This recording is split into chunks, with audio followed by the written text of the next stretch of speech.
Hello everybody, so as you can see in the background, we've got the 178. What we're going to do today, we have got a little repair job to do. So I mentioned in a video a couple of months back now that we'd had a link arm break on the 178. And here you can see where it broke. It's clearly an old repair, and looking at it from here, it doesn't look like it was done very well. So when we get it apart, we'll take a look at that repair and see why it failed. But I was planning on doing a video like this quite a long time ago. What I was going to do was I was going to upgrade the check chains. Okay, so as you can see, it's a bit of a cobbled affair. Neither side match. They're different both sides. It's all a bit of a mess. I had this tractor hitched on our tether last year, and I was going to do a video of turning some grass, but because the check chains, although they're free and they turn, they were too short. They wouldn't pull up tight, and the machine, I couldn't lock the machine rigid to the back of the tractor. It swayed backwards and forwards, and that's not acceptable for a tether, because you need to hold the tether, rigid behind the tractor. So I bought some new check chains with the intention of upgrading anyway. But once that link arm broke, I was kind of forced in to a link arm change as well. Okay, so here's a layout of the parts we're using. So these are the check chains that I bought at the end of last year. They are genuine Massey ones, but they were, what were they? They were £30 for the pair, so nice and cheap for genuine parts. The D shackles didn't have pins in them, so I've knocked up a few pins. And then we've got some new bolts to put it in.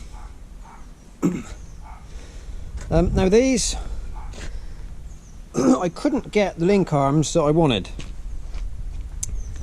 Okay, so the original link arms are fixed category 2 ends. Okay, so that is what I was trying to get hold of, but they're not available in this style or to suit this size of tractor.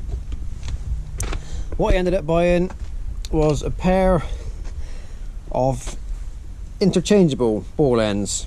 So these were available on the Massey tractors anyway, but it's not exactly what I wanted, but it's what I've got. So it's what I had to have what I could get. Okay, so I've got a pair of these, all new check chains, new nuts and bolts, new pins. So first thing we'll do, we'll whip off the broken one and take these check chains and put a nice decent pair on there.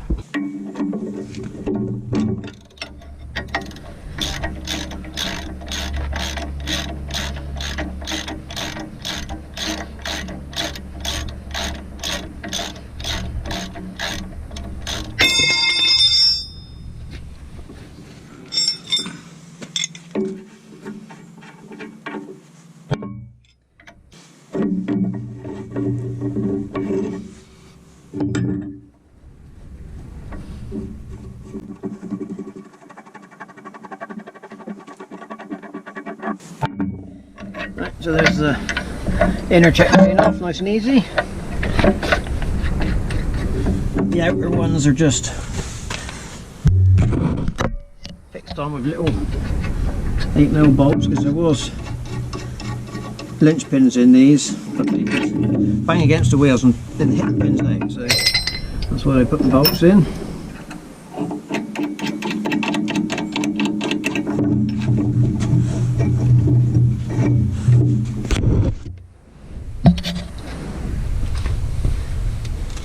So we'll just take that pivot bolt out.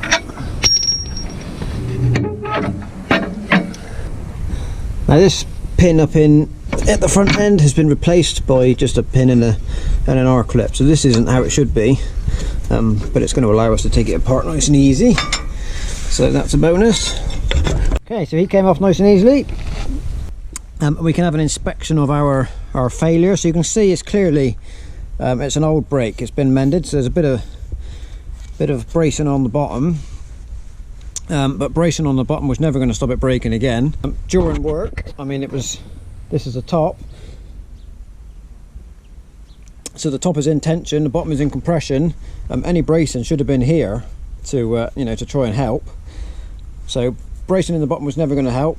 But there isn't a lot of shiny weld that is broken. I mean, these are not, it's not unusual for these to break around the holes. We've had them go before. It's very difficult to get a decent repair. It's better to replace them. And what they should have done is V'd it out well. As you can see, there's a little bit of a cobweb in there now, but there's no penetration in that repair at all.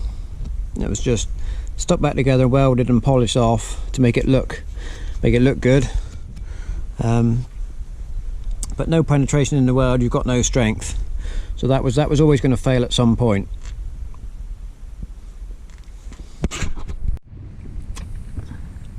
Okay, so the next step is to remove this, remove the old check chain. And now, as you can see, this bracket has got a lug welded to it. But on the other side, it's a little bit dark in there, but it's just a bolt going through a hole. Now this bolt doesn't look like it's in a hurry to come undone, and our new U shackles will not fit this boss that's welded on. So what the easiest thing to do, and you can have the grinder cut through the whole lot to reduce this back to here-ish, and then we can just put our new shackle on.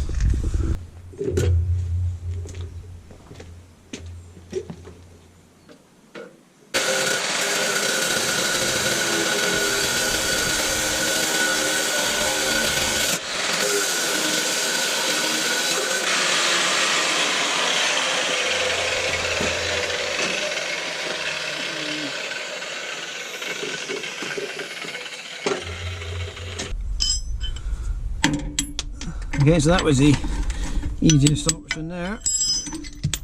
We'll just give our new shackle a trial fit. That looks a bit tight to me.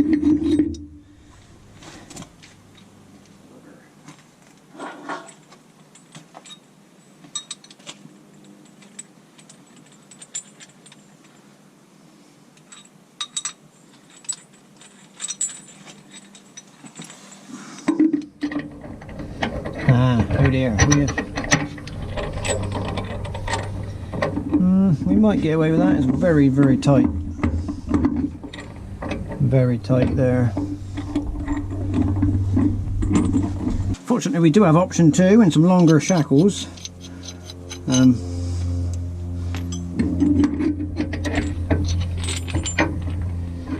I haven't cut it back narrow enough, have I? It's typical.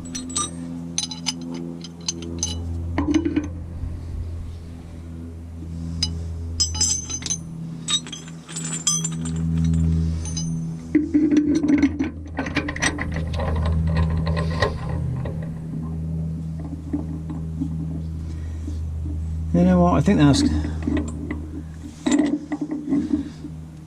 going to be all right. It's not catching. It's free. It's just, if it was pulling this way, it would be too tight. But as it's pulling that way, it doesn't bind. Yeah, I think we'll stick with that. Okay, so we'll split pin in. Okay, so we'll open the split pin up.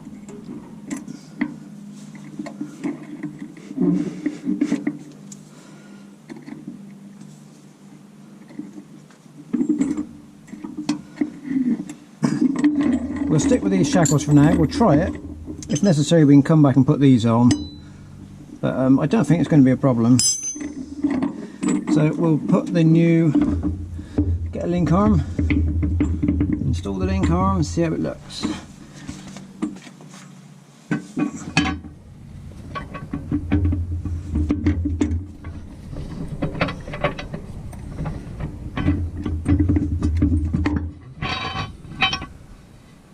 Great. Pins don't fit the hole. Right, so the issue we were having there, this is a non-genuine pin, so this is not how it should be held in.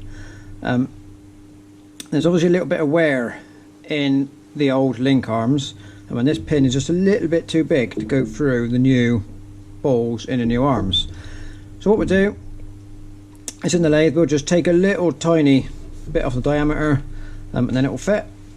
It's not hopefully the side that has got the correct pin in, we shouldn't have to do this. So let's set to.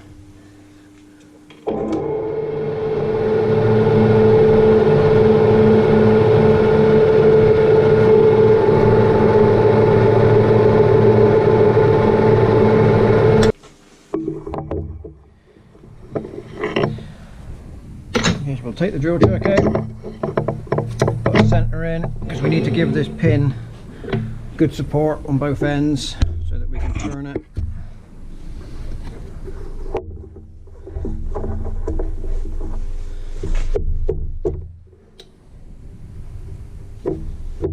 So we don't need to take much off the diameter, it's probably only the rust, just enough to shine it up, probably enough. We don't need to get right tight to the chuck because that doesn't go for the ball.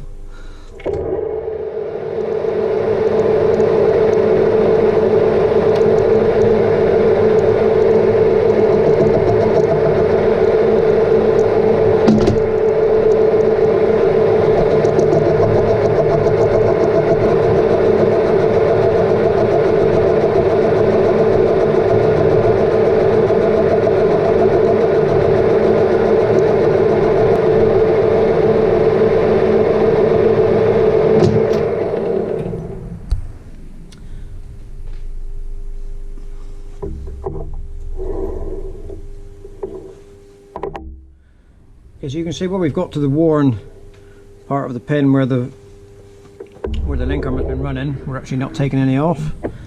So what we can do, we can just give it a quick trial fit. So make sure we don't want to take too much off, otherwise we'll be floppy in the hole. So what I've got a brand new linkage ball. What we'll do, we'll just slide the centre back. See if we fit.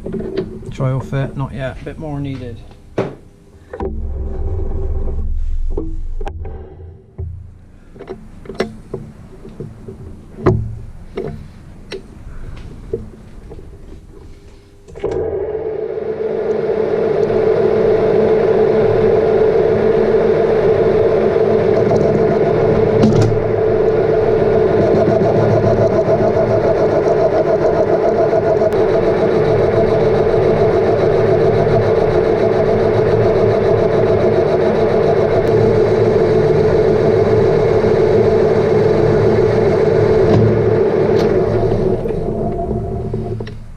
You can still see a little wear point there where we've not touched it.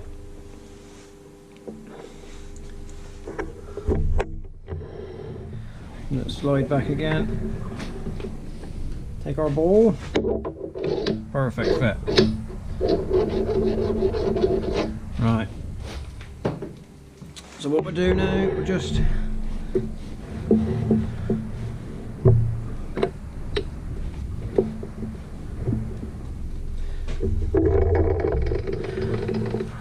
turn our tool post round.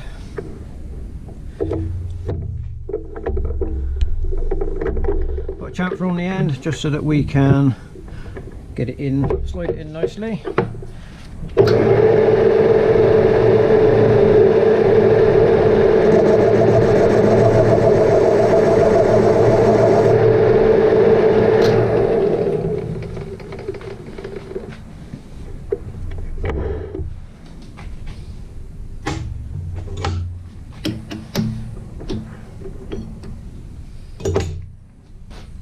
Okay, so here's our newly machined pin. That should slot in nicely. And the other the ball, it is a nice fit on there now. So let's go and give it a try. Right, so here's take two, fitting the link arm. Let's get them up the right way because they are cranked on the end, so we've got to make sure we go the right way.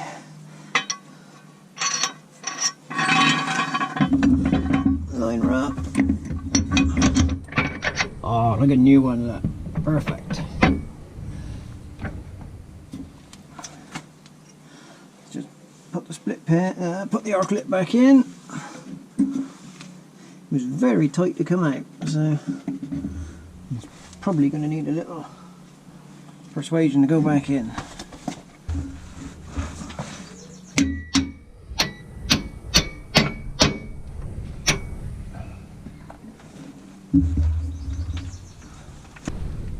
Right, that's the arrow clip fitted back in. Okay, so you can see there is a choice of 3 holes in the link arm for putting our lift rod in. And if you remember on the other ones, they were in a very back hole.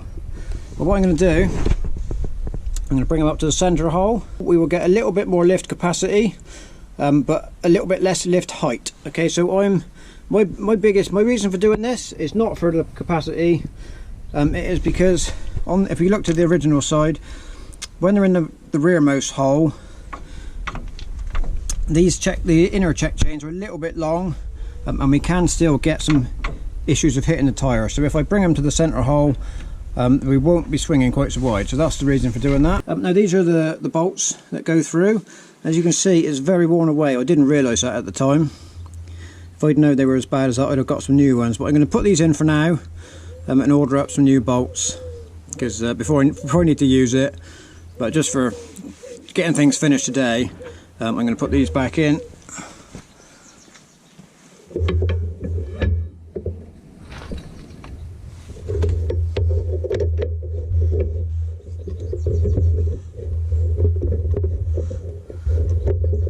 Just get everything lined up.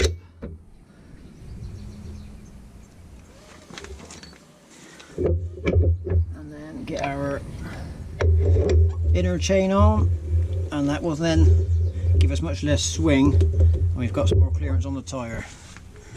And then we will, so there's 2 nuts. So this is kind of the main nut, and we want to do these up just so that there is enough tension on them to stop this flopping, but we don't want to be pulling so tight that it cannot turn.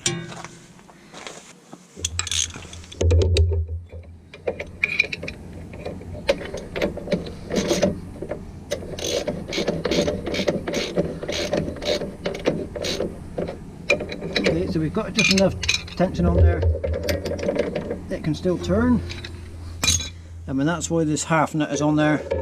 Then lock it solid, make sure it doesn't come undone.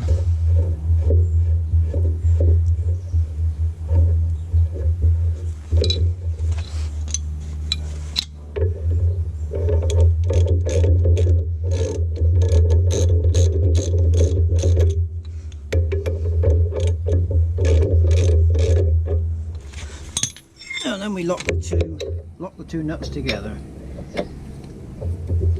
Okay, so it's tight, still free to turn.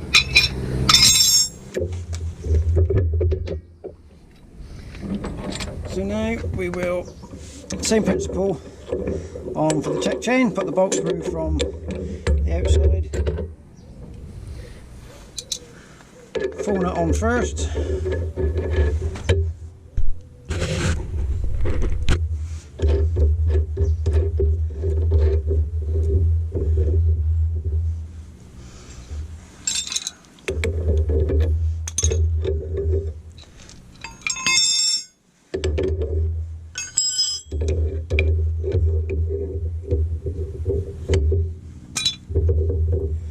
Spanners are different size, so let's go and find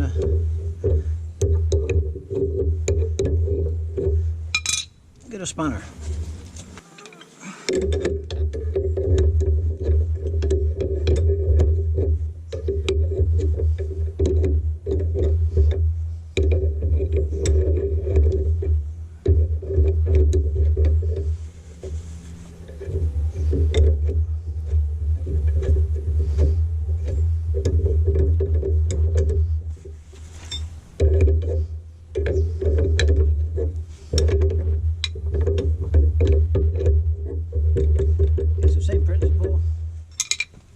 When I bought the nuts, the supplier didn't have any half nuts in the right size, so I just bought full nuts, and in the lathe just turned them down to half size,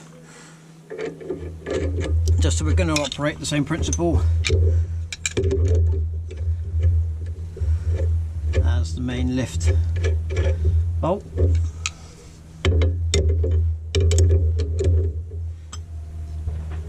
Okay, so there is side one completed. And as you can see, we have now got plenty of clearance on the tyres, and we're not going to be hitting.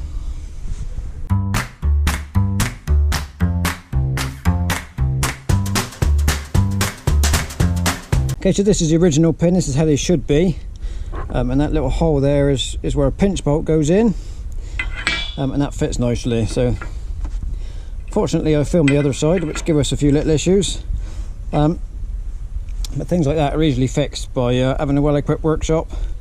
So this side will be no bother.